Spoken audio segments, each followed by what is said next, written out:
నమస్తే. నిన్న మండలిలో కల్వకుంట్ల కవిత మాట్లాడుతూ కన్నీళ్లు కార్చింది. దీనిపైన ఒక పక్కన ప్రతిపక్షానికి సంబంధించినటువంటి వ్యక్తులు, ప్రతిపక్షానికంటే బీఆర్ఎస్ పార్టీకి సంబంధించినటువంటి లీడర్లు సైతం కూడా కవిత కార్చినటువంటి కన్నీళ్ళంతా కూడా అవి మొసలి కన్నీళ్ళు, అవి సహజంగా వచ్చినటువంటి కన్నీళ్ళు కావు, అవి ఒక డ్రామా అని చెప్పేసి బీఆర్ఎస్ పార్టీకి సంబంధించినటువంటి నేతలు మాట్లాడుతూ ఉన్నారు. అలాగే కాంగ్రెస్ పార్టీకి సంబంధించినటువంటి నేతలు సైతం కూడా కవిత కన్నీళ్ళ వెనుక కల్వకుంట్ల చంద్రశేఖరరావు యొక్క హస్తం ఉంది, ఇది ఒక పెద్ద కల్వకుంట్ల డ్రామా అంటూ వాళ్ళు కూడా మాట్లాడుతున్నారు. నిజంగా కల్వకుంట్ల కవిత ఇప్పుడు కన్నీళ్లు పెట్టుకోవాల్సినటువంటి అవసరం ఏమొచ్చింది? 10 ఏళ్ల పాటు బీఆర్ఎస్ పార్టీలోనే ఉండి ఆమె ఎంపీగా ఓడిపోతే ఆమెను మళ్ళీ వాళ్ళ నాయన తీసుకొచ్చి ఎమ్మెల్సీగా చేయడం, దాని తర్వాత అనేక రకాలైనటువంటి తెలంగాణ రాష్ట్రంలో ఉన్నటువంటి ఏవైతే దోపిడీలు ఉన్నాయో, ఏవైతే అక్రమాలు ఉన్నాయో దాంట్లో సమాన వాట పంచుకున్నటువంటి కల్వకుంట్ల కవితకు మళ్ళీ ఇప్పుడు ఆస్తుల గొడవతోటి కాదు నేను బయటకు వచ్చింది, కేవలం ఆత్మ గౌరవం కోసం మాత్రమే నేను ఆ పార్టీ నుంచి బయటకు వచ్చిన, నా అనుమతి లేకుండా, ఓ షోకాజ్ నోటీస్ ఇవ్వకుండా, నన్ను సంప్రదించకుండా బీఆర్ఎస్ పార్టీ అధినేత అయినటువంటి కేసీఆర్, బీఆర్ఎస్ పార్టీ నన్ను మెడలు పట్టుకొని బయటికి తోసేసింది అని ఆమె మండలిలో మాట్లాడుకుంటూ, మంత్రులు ఉన్నటువంటి సభ, అలాగే మండలి చైర్మన్ ఉన్నటువంటి సభలో ఆమె 10 సార్లు కన్నీళ్లు కార్చుకుంటూ, మరి కన్నీళ్లు కనబడతాయి అనుకున్నదో లేదో 1-2 సార్లు ఇట్లా తుడుచుకునేటువంటి ప్రయత్నం కూడా చేసింది. సో మొత్తానికి నేను మళ్ళీ ఒక వ్యక్తిగా ఇక్కడి నుంచి బయటికి వెళ్తున్నా, రేపు శక్తిగా మళ్ళీ తిరిగి వస్తా అంటూ ఆమె పార్టీ యొక్క ప్రకటన చేయకనే చేసింది అన్నట్టుగా మనకు స్పష్టంగా అర్థమవుతా ఉన్నది. ఆమెకి ఉద్యమకారులకి ద్రోహం చేసిండ్రు, ఉద్యమ ద్రోహులని ఏమటి పెట్టుకొని ఇలా బీఆర్ఎస్ పార్టీ అంటగాగుతుంది అని, అలాగే అమర్లా స్తూపం నుంచి అంబేద్కర్ స్టాచ్యూ వరకు పెద్ద ఎత్తున అక్రమాలు జరిగినాయి అన్నటువంటి అంశాన్ని సైతం కూడా ఆమె లేవనెత్తడం జరిగింది. ఆమె కన్నీళ్లు కార్చుకుంటూ ఆమె మాట్లాడినటువంటి మాటలే ఇప్పుడు బీఆర్ఎస్ పార్టీలో హాట్ టాపిక్గా మారిపోయినాయి. ఆమె మాట్లాడిన తర్వాత బీఆర్ఎస్ పార్టీ కొంత డైలామాలో పడిపోయింది. ఇప్పటి వరకు కేటీఆర్ మాట్లాడలేదు, దీనిపైన స్పందించలేదు, హరీష్ రావు స్పందించలేదు, అలాగే కేసీఆర్ అసలే స్పందించలేదు. వాళ్ళు స్పందిస్తారన్నటువంటి నమ్మకం కూడా లేదు. ఎందుకంటే ఒకవేళ వాళ్ళు గట్టిగా స్పందించినట్టయితే వాళ్ళ యొక్క బండారాన్ని బయట పెట్టేందుకు కల్వకుంట్ల కవిత అస్త్రశస్త్రాలను సిద్ధం చేసుకున్నది. కాబట్టి మళ్ళీ ఆమె మాట్లాడినటువంటి మాటలకి కౌంటర్గా వాళ్ళే నేరుగా కనుక తెర మీదకి వచ్చినట్టయితే ఇంకా బజారు తీరుస్తుంది అన్నటువంటి భయం ఇప్పుడు బీఆర్ఎస్ పార్టీ నేతల్లో తప్పకుండా కనబడతా ఉన్నది. ఇప్పటికే చాలా మంది యొక్క బండారాన్ని ఆమె బయటపెట్టింది. ఎవరు ఎమ్మెల్యేలు, అలా ఉన్నటువంటి మంత్రులు, గతంలో పనిచేసినటువంటి మంత్రుల యొక్క బండారాన్ని కూడా బయటపెట్టింది. సో ఉద్యమ సమయంలో ఆమె ఎన్నో పోరాటాలు చేసిన, పోరాటాలు చేయొచ్చు కాదనట్లు, కానీ పోరాటాల చాటున మరో పక్కన తెలంగాణ వచ్చిన తర్వాత మీరు ఏ విధంగానైతే సంపాదించుకున్నారో ఆ సంపాదన సైతం కూడా ఇలా ముంగడ పెట్టాలి, జనం ముందు పెట్టాలి. ఇప్పుడు బీఆర్ఎస్ పార్టీ యొక్క వైఫల్యాలను ఎండగట్టిళ్ళు, దీంట్లో అక్రమాలు జరిగినాయి, దాంట్లో అక్రమాలు జరిగినాయి అని చెప్పి చెప్తా ఉన్నావు. మరి నువ్వు చేసినటువంటి అక్రమాలు ఎవరికి చెప్పాలి, ఎవరు చెప్పాలి దాన్ని? మీరు ఆ రోజు ఉద్యమం కంటే ముందు తెలంగాణ ఉద్యమం ఉధృతంగా సాగుతున్నటువంటి దశలో మీరు దాంట్లోకి గెస్ట్ లాగా వచ్చేసి మీ అవతారం కావచ్చు, మీ యాస కావచ్చు, మీ భాష కావచ్చు, మీ వేషాధారణ కావచ్చు, మీ ఆస్తులు కావచ్చు, ఆ రోజు ఉన్నటువంటి ఆస్తుల సంఖ్య ఎంత, ఇలా కవిత గారికి ఉన్నటువంటి ఆస్తుల సంఖ్య ఎంత, వాటిని కూడా లెక్క తెలపాలి కదా. అవి ఏమి లెక్క తెలపకుండా కేవలం వాళ్ళు దొంగలే, నువ్వు దాంట్లో నుంచి పుట్టినటువంటి ఒక మొలకవే కదా, దాంట్లో నుంచి వచ్చినటువంటి దానివే కదా, నువ్వు ఆ కుటుంబంలో ఉన్నటువంటి వ్యక్తివే. 10 సంవత్సరాలు అధికారంతో ఉన్నటువంటి మీ పార్టీ, మీరు అధికార పార్టీలో మీరు ఒక భాగస్వామిగా ఉండి కల్వకుంట్ల చంద్రశేఖరరావు కూతురుగా మొత్తం రాష్ట్ర వ్యాప్తంగా పెత్తనం చెలాయించినటువంటి మీరు ఇలా కన్నీళ్లు గార్చినంత మాత్రాన తెలంగాణ సమాజం అంతా ఇక్కడ కూడా ఒప్పుకునేటువంటి స్థితిలో లేదు. తెలంగాణ సమాజం ఎందుకు, ఇలా బీఆర్ఎస్ పార్టీలో ఉన్నటువంటి లీడర్లు ఒప్పుకోవట్లేదు కదా, మీ మహిళా సంబంధించినటువంటి నేతలే మాట్లాడుతూ ఉన్నారు. కవిత చేపట్టే పార్టీ ఓడిపోయింది. ఆ రోజు నువ్వు చేసింది లిక్కర్ స్కామ్ కాదా? నువ్వు ఇవాళేమో లక్ష్మీ నరసింహస్వామి మీద ఒట్టేసి చెప్తా ఉన్నా, నేను వచ్చింది పార్టీ నుంచి ఆత్మగౌరవం కోసం మాత్రమే, ఆస్తుల పంపకం కోసమో, అధికార పంపకం కోసమో, పదవుల కోసమో నేను బయటికి రాలేదు. నా కొడుకు సాక్షిగా, నా పిల్లల సాక్షిగా చెప్తా ఉన్నా, దేవుడు సాక్షిగా చెప్తున్నానని చెప్తా ఉన్నావు. మరి అదే నువ్వు లిక్కర్ స్కామ్లో నా భాగస్వామ్యం లేదు, అసలు లిక్కర్ స్కామ్కు, సారా దందాకు నా ప్రమేయం లేదు అని చెప్పేసి అదే లక్ష్మీ నరసింహ స్వామి పైన నీ పిల్లల మీద ఒట్టేసేటువంటి దమ్ము ఉందా? అది నేను అడగట్లేదు. నీ పార్టీకి సంబంధించినటువంటి ఇన్ని రోజులు నువ్వు ఏ పార్టీలో అయితే ఉన్నావో, ఏ మహిళలను అయితే అవమానం జరుగుతుంది ఆ పార్టీలో అని చెప్పేసి మాట్లాడుతానో ఆ పార్టీలో ఉన్నటువంటి మహిళా లీడర్లు నేను ప్రశ్నిస్తున్నాను. ఈ ప్రశ్నకు సూటిగా సమాధానం చెప్పేటువంటి దమ్ము ఇలా కల్వకుంట్ల కవితకు ఉందా అంటే మళ్ళీ ఒక ఏడ్చుకుంటూ ఒక సెంటిమెంట్ రాజకీయాన్ని చేసేందుకు ఆమె ఒక కుట్రలు చేస్తున్నట్టుగా స్పష్టంగా అర్థమవుతా ఉంది. ఇలా మరి ఈ 2 సంవత్సరాలు ఈ 2-3 ఈ యొక్క 10 సంవత్సరాల పాటు ఎందుకు మాట్లాడలేదు మీరు? ఎందుకు మాట్లాడలేదు? దానిపైన సమాధానం చెప్పాలి కదా. మరి నాయన మరి నీళ్లు నిధులు నియామకాల మీద మనం ఆ శ్లోకం తీసుకొని మనం వాళ్ళందరినీ కూడా 1200 మంది ప్రాణాలను బలికొన్నాం. ఆ పాపం మనకు దాగుతుంది. ఇలా మరి నీళ్ళు ఇవ్వలేదు, నిధులు ఇవ్వలేదు, నియామకాల సంగతి లేదు. ఏందనే ఒక్కరోజు బయటకు వచ్చి అడగవైతివి. ఆ రోజు నువ్వు బయటకు వచ్చి అడిగినట్టయితే ఉంటే ఎంతో కొంత నీకు గౌరవం ఉండేది. నిన్ను ఈ మాటలు ఎవరు నమ్ముతారు? ఎవరు నమ్మేటువంటి స్థితిలో లేరు కదా. కానీ నిన్న ఆమె మండలిలో ఆమె ఏడ్చుకుంటూ కన్నీళ్లు గార్చుకుంటూ అన్ని రకాలుగా ఏ విధంగానైతే బీఆర్ఎస్ పార్టీకి ఏ విధంగానైతే లాస్ వస్తుందో ఆ విధంగా ఆమె కూడా వ్యాఖ్యలు చేసింది. చాలా ఆమె చేసినటువంటి వ్యాఖ్యలు బీఆర్ఎస్ పార్టీకి జీర్ణించుకోలేనటువంటి స్థితిలోకి వెళ్ళిపోయింది. ఒకసారి మాట్లాడదాం బీజేపీ నాయకురాలైనటువంటి బొడిగె శోభ అక్కతో. అక్క నమస్తే. గుడ్ మార్నింగ్ అక్క. బాగున్నారు అక్క? ఓకే, సూపర్ అక్క. అక్క నిన్న మండలిలో కల్వకుంట్ల కవిత ఏడ్చుకుంటూ ఒక 2-3 వ్యాఖ్యలు మీకు చెప్పాలి, ఎందుకంటే మీకు దగ్గరగా ఉన్నటువంటివి. ముఖ్యంగా ఉద్యమకారులకి ద్రోహం చేసింది బీఆర్ఎస్ పార్టీ అన్నటువంటి ఆ వ్యాఖ్యలు చేసుకుంటే మహిళలకు సైతం కూడా ఆ పార్టీలో గౌరవం లేదన్నటువంటి అంశాన్ని మాట్లాడుతూ ఏడ్చింది ఆమె. సో ఆమె ఏడ్పును ఏ విధంగా చూస్తారు? ఆమె మాట్లాడినటువంటి మాటలు నిజంగా వాస్తవం ఉందా? అయితే ఒకటి మాత్రం ఆమె, మేము కల్వకుంట్ల కుటుంబము 10 ఏళ్ల కాలంలో తెలంగాణ ఉద్యమకారులను, మేధావులను, ప్రజల్ని మోసం చేసినాం, దాంట్లో నా పాత్ర కూడా ఉంది అని ఒప్పుకున్నది ఏడ్చుకుంటనే. అంతే కదా? అవును. అవునా కాదా? అవును. ఇంకొకటి, ఉద్యమకారుల విషయంలో నిన్న ఏడ్చుకుంటా మాట్లాడే కంటే ఆమె ఎంపీగా ఉన్నప్పుడు ఏం చేసింది? ఎమ్మెల్సీగా ఉన్నప్పుడు ఎందుకు మాట్లాడలేకపోయింది ఉద్యమకారుల గురించి? అవునా కాదా? ఇంకోటి ఏమంటుందంటే 10 ఏళ్ల కాలంలో వీళ్ళు తెలంగాణకు చేసింది ఏం లేదు అధ్యక్ష, పీకి కట్టగట్టింది ఏం లేదు అని అన్నది. అవును. అంటే ఒక ఆ వేదిక 4 కోట్ల తెలంగాణ ప్రజల బతుకుల మీద, భవిష్యత్తు మీద చర్చించే వేదిక. అవునా కాదా? ఒక సభ. అవునా కాదా? మరి వాళ్ళనే ప్రెస్ మీట్ పెట్టినట్టుగా అంత అక్కసితో మాట్లాడిందంటే దాని వెనుక ఎవరు ఉన్నారో ఏందో మీలాంటి వాళ్ళకే తెలవాలి. ఇంకొకటి ఏంటంటే ఆమె నిజంగా 4 కోట్ల తెలంగాణ ప్రజల కోసము, ఉద్యమకారుల కోసం, మీలాంటి కోసం బాధపడితే మరి ఆమె ఎమ్మెల్సీగా ఉన్నప్పుడు ఎందుకు క్వశ్చన్ చేయలేకపోయింది కేసీఆర్ గారిని? అవునా కాదా? ఇంకొకటి, టిఆర్ఎస్ వాళ్ళు కూడా ఏమంటారు తమ్మి, మాజీ ఎమ్మెల్యేలు, మాజీ మంత్రులు, మాజీ జిల్లా పరిషత్ చైర్మన్లు ఏమంటారు? ఇక వాళ్ళు అనడం అంటే కేసీఆర్ అనడమే టిఆర్ఎస్ పార్టీ అన్నట్టుగా. నేను టిఆర్ఎస్ పార్టీ అంట, బీఆర్ఎస్ అనా. కాబట్టి టిఆర్ఎస్ పార్టీ ఏమని ఒప్పుకుంటుండ్రంటే వాళ్ళంతా వాళ్ళ పార్టీ లిక్కర్ లో పెట్టుబడి పెట్టింది. నిజంగా కవిత లిక్కర్ లో స్కామ్ చేసింది, పెట్టుబడులు పెట్టింది. కాబట్టే మేము పార్టీ నుంచి బహిష్కరించినామని ఇవాళ తండ్రితో పాటు పార్టీ మొత్తం ఒప్పుకుంటాంది. ఇప్పుడు వాళ్ళు ఆయన డైరెక్ట్ గా ఏం మాట్లాడలేదు, కేసీఆర్ గానీ కేటీఆర్ గానీ ఏం స్టేట్మెంట్ ఇవ్వలేదు. కేటీఆర్ మాట్లాడలేదంటే తెలంగాణ భవన్ లో వాళ్ళు మహిళలు ఎలా ప్రెస్ మీట్ పెడతారు? మాజీ ఎమ్మెల్యేలు, మాజీ మంత్రులు, మాజీ జిల్లా పరిషత్ చైర్మన్లు అది తెలంగాణ భవన్ లో పెట్టారు కదా.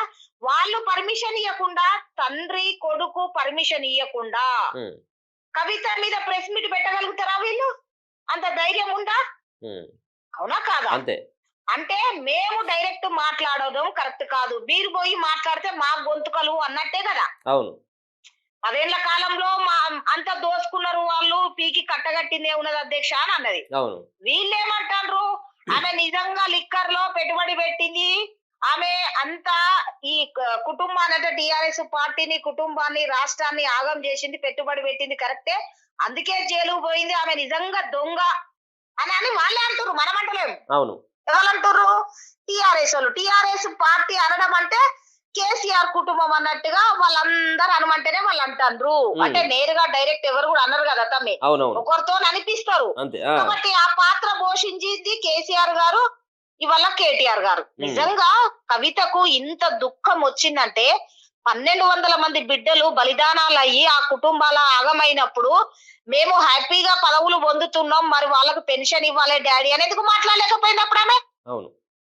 ప్రజాస్వామ్యము అసలు నాకు ప్రజాస్వామ్యం లేదు, స్వేచ్ఛ లేదంటే నీ కుటుంబంలో మీకున్నంత స్వేచ్ఛ హ్మ్. మాలాంటి వాళ్ళకు లేదు. హ్మ్. మీరు తండ్రి కూతురు కదా, మీరు కుటుంబం కదా, మీరు నిర్ణయాలు తీసుకున్న తర్వాతనే కదా మా దగ్గర దాకా రావడం, మా దగ్గర నుంచి ప్రజల దాకా పోవడం అనేది. అవును.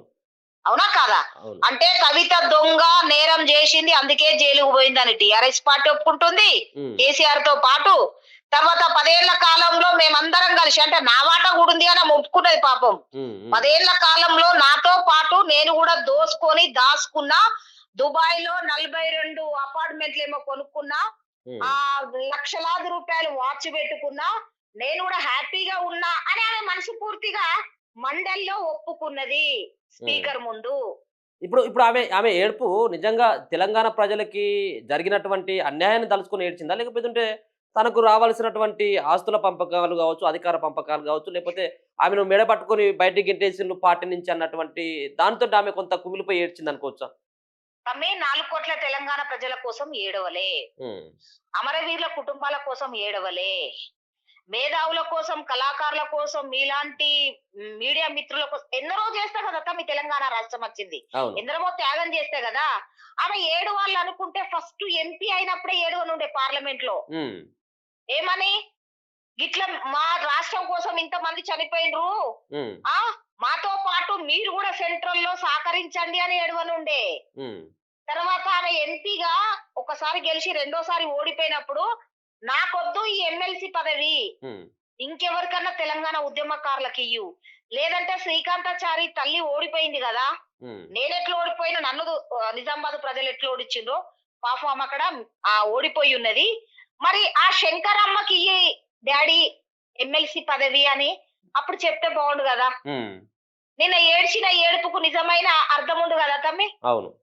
అంతేకాదు, మా లాంటోళ్ళము మేము టిఆర్ఎస్ పార్టీలో ఉన్నాము, మా మీద నమస్తే తెలంగాణ పత్రికలో హ్మ్. ఇదే సంతోష్ బాబు హ్మ్. కోట్లాది రూపాయలు సంపాదించుకుంటానని నా మీద, ఈటల రాజేందర్ అన్న మీద, ఎందరో ఉద్యమకారుల మీద పొద్దున్న లేస్తే నమస్తే తెలంగాణ పత్రికలో న్యూస్ వస్తుంది.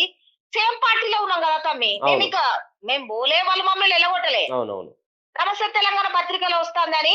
ఆమెకు పర్సనల్ గా కామారెడ్డి దగ్గర ఆమెకు ఒక గెస్ట్ హౌస్ ఉంటది, హ్మ్. కామారెడ్డి దాటినాక. హ్మ్.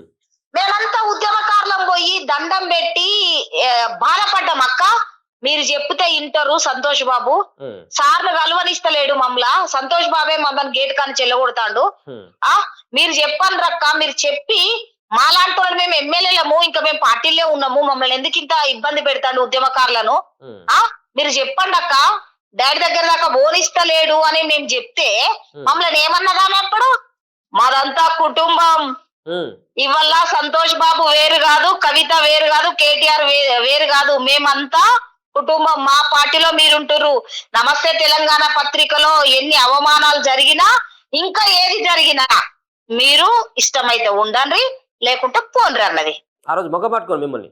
ముఖం పట్టుకొని తమ్మి. హ్మ్. ఆమె గెస్ట్ హౌస్ ఉంది తమ్మి, ఓకే. నేను చెప్తున్నా కదా కామారెడ్డి దాటినాక ఉంది. ఆహా!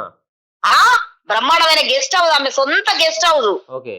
ఆ అంటే మేము ఒక రకంగా చెప్పాలంటే మానసికంగా కుమిలిపోయినాం. ఎందుకు అవును. తెలుసా? హ్మ్. 20 ఏళ్ళు టిఆర్ఎస్ పార్టీలో మా ఉడుకు రక్తాన్ని వెచ్చించినాం. అవును. ఎందరో మాలాంటోళ్ళు వందలు వేల మంది తమ్మి అవును. ఎందరో వెచ్చించిరాక ఇప్పుడిప్పుడే రాష్ట్రం బాగుపడుతుంది, గొప్ప పేరు వస్తుంది, సంతోష్ బాబుతోని చెడ్డ పేరు వస్తుంది, హ్మ్. పార్టీ రోడ్డు మీద పడుతుంది అక్క. ఆయన అసలు ఉద్యమ కాలంలో అడ్రస్ లేనోడు.